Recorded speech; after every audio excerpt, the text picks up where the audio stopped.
What's up? Welcome to 13 minutes of gig news in 13 minutes or less. Again, guys, always go to uberlyftdrivers.com, uberlyftdrivers.com, to get any of the news that I've talked to you here and way more.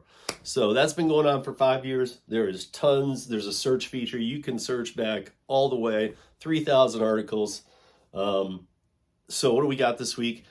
Actually, I've got a few posts, but what's going to be the big story? So we've got obviously the mask mandate ending. However, if you guys don't know, in Washington, D.C., ride-hail taxis, limos, everything of that nature still has to use the masks.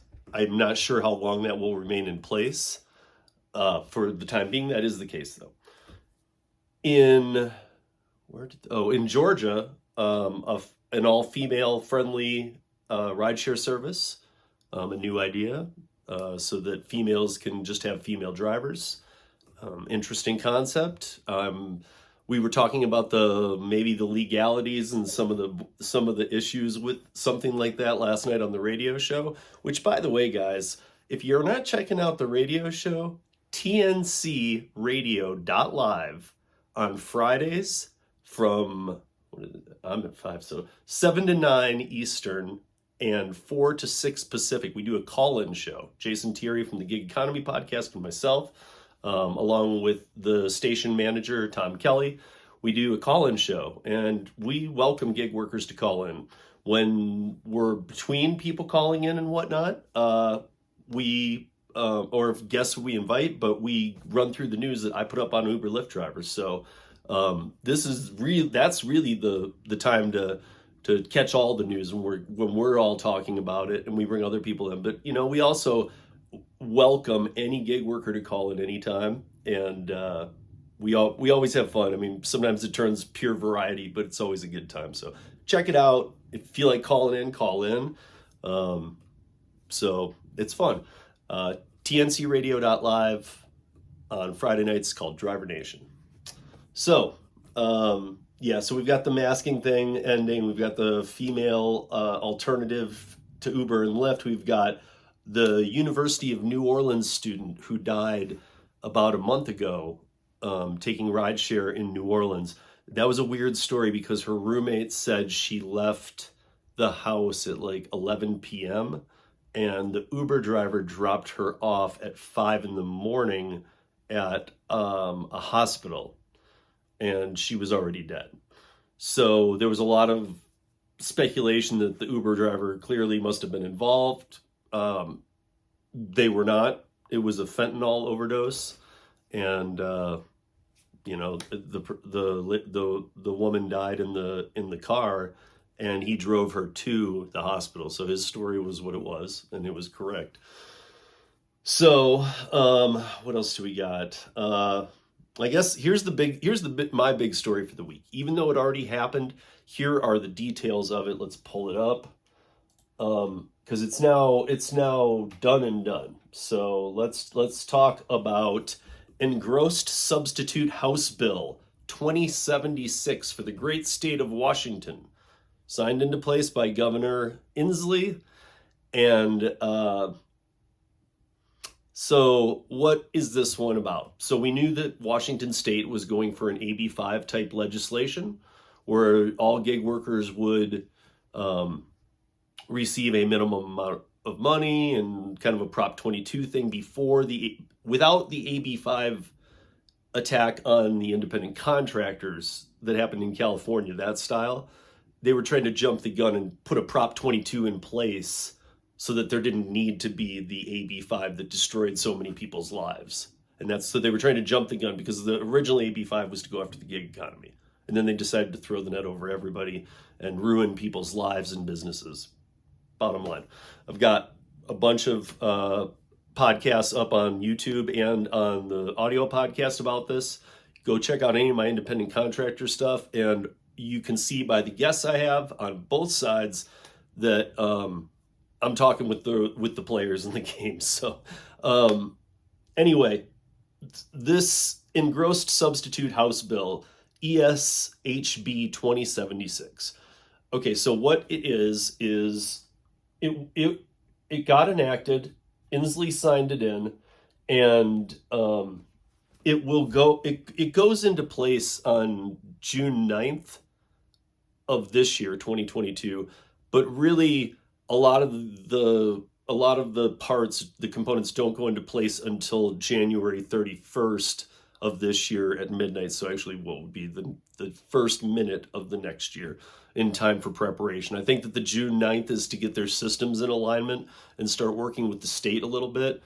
But here's what happened, and there's a twist to it, you guys, because everybody was expecting that AB5 type legislation. So here's what really happened, though. This is a law that is going to provide guaranteed pay that we'll run through real quick. It's only 3 factors. But also, it only applies to rideshare, which is a big difference from the California one, because in California, under AB5 and then the Prop22 covers all delivery workers. This does not cover any of the gigs that do not involve transporting passengers. So that's a big, big, big, big difference. So here's what's here. Before I explain what the details are, let me explain this. So what it is the gig economy has been allowed to stay independent contractors in Washington state. Rideshare has been, they've given it more of a taxi and limousine type design, because these platforms don't have any kind of thing like that. But what they did do is they removed the gig workers who want to be independent contractors from the bill, so that they won't be collecting a Prop 22 style of money. So a lot different. And in my mind, a lot more settling than a Prop 22 form thing that just seems like something that's begging for unionization. So this should help avoid that. We'll see.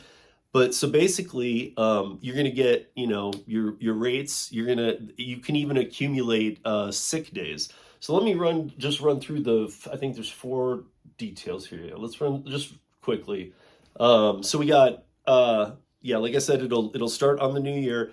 So the driver's total shall not be less than 34 cents per passenger, $1.17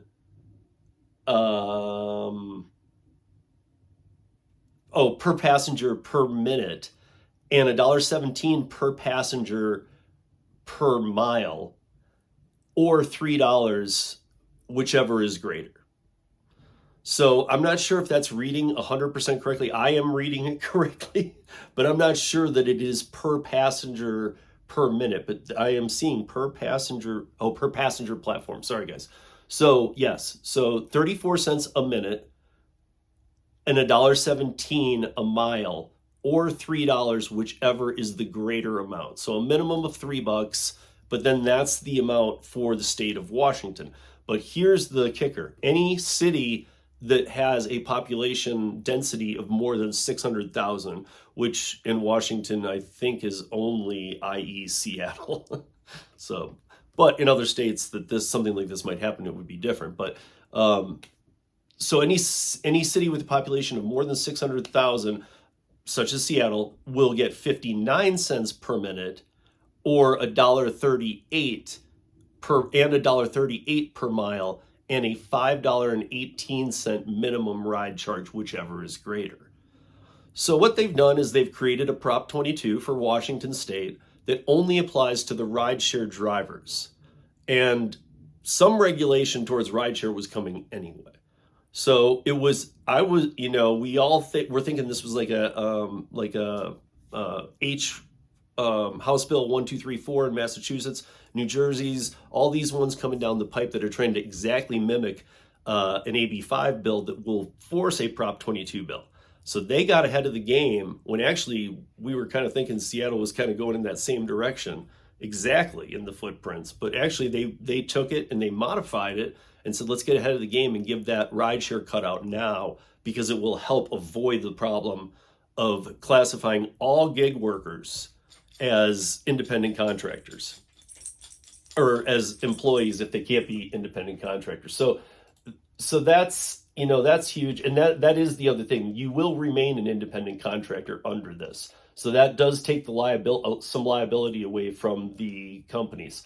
Also, beginning on January 21st, the Washington State Department of Labor and Industries will assess premiums for workers' compensation coverage for rideshare drivers, meaning that somehow there's going to be a system for drivers to be paying into unemployment.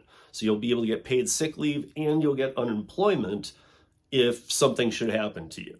So it's an interesting bill. Again, as an independent contractor, it's weird to see these type of regulations that a little bit dictate how the state's gonna let independent contractors work, which is kind of not what independent contractor is about. But hey, we live in crazy times, right?